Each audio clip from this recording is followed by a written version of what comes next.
existem 3 grandes tipos de lançamento. Temos o lançamento de ofício, o lançamento por declaração e o lançamento por homologação. Por que estou eu explicando isso? Porque, como estou explicitando aqui no slide, os lançamentos de ofício, têm uma regra de contagem, o de declaração tem uma regra de contagem, e o por homologação tem outra regra de contagem. Tá? E mesmo assim é uma regra, porque, olha, é possível que no por homologação eu vá parar no de ofício.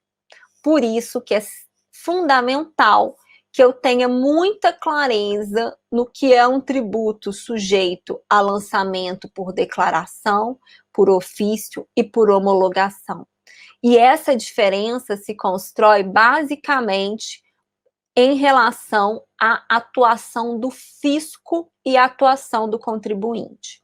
Quando a gente está diante de um lançamento de ofício, o fisco faz tudo. O que significa dizer que o fisco faz tudo? Vamos imaginar que eu, Pilar, recebi, nunca tinha recebido um tostão, nunca tinha feito uma declaração de imposto de renda da minha vida e recebi 100 mil reais, sabe-se lá de quê? Tá? Recebi um ganho de capital, vendi um imóvel, recebi, vamos pôr até mais, 500 mil reais. Eu não conto nada para o fisco, não conto nada para ninguém, recebo os 500 mil reais na minha conta e vou seguir minha vida, não pago tributo nenhum. O fisco tem que descobrir esse fato e apurar o direito. No caso do tributário, isso envolve calcular o tributo. Então, ele tem que descobrir qual fato que eu realizei um fato gerador, e, considerando que realizei esse fato gerador, aplicar o direito a esse fato, tornando-o gerador e calcular o tributo. Todo mundo recolhe tributo, não, todo mundo não, mas boa parte das pessoas recolhem alguns tributos que são sempre de ofício. IPTU, a gente não faz nada e chega cobrança pra gente, IPVA, etc. No entanto, tem alguns tributos, aliás, todos os tributos, quando o contribuinte não faz a parte dele, viram de ofício. Ou seja, sempre que o fisco faz tudo, ele apura o fato e aplica o direito, nós estamos diante de uma situação de lançamento de ofício.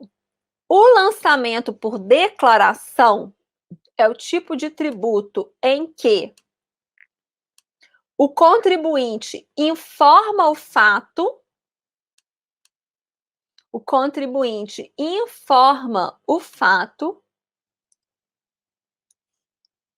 então o contribuinte informa o fato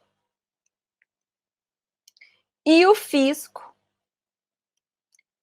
apura o direito, aplica o direito, que aí é basicamente calcular o tributo.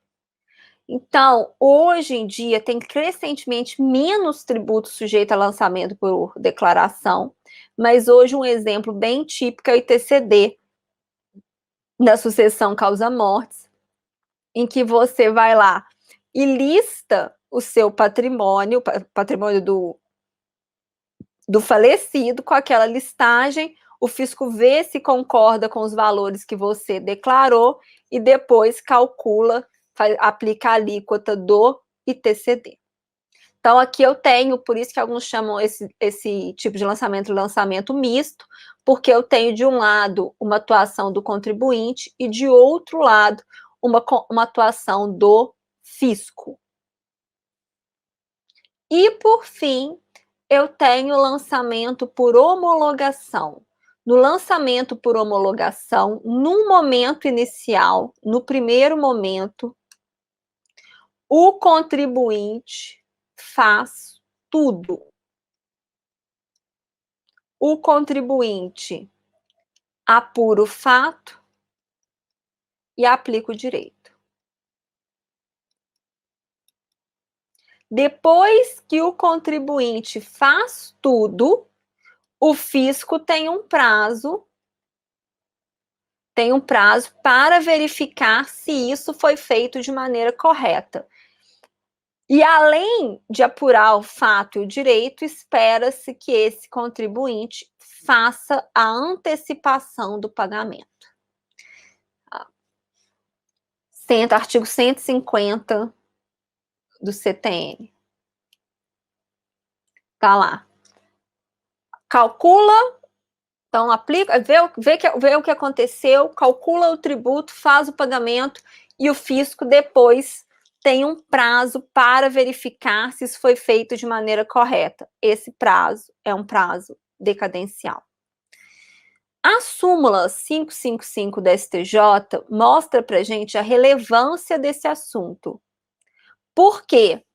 Quando eu estou diante de um lançamento de ofício, a regra é o 173. E no homologação, a regra está no 150. Essa súmula deixa claro, tá? Deixa claro que quando o contribuinte não faz alguma parte dele aqui no lançamento por homologação, ou seja, ele não declara ao fisco, né, que ele teve um fato que aplicaria o direito e por aí vai, ou seja, o fisco passa a ter que fazer tudo, a gente vai para a regra do lançamento de ofício.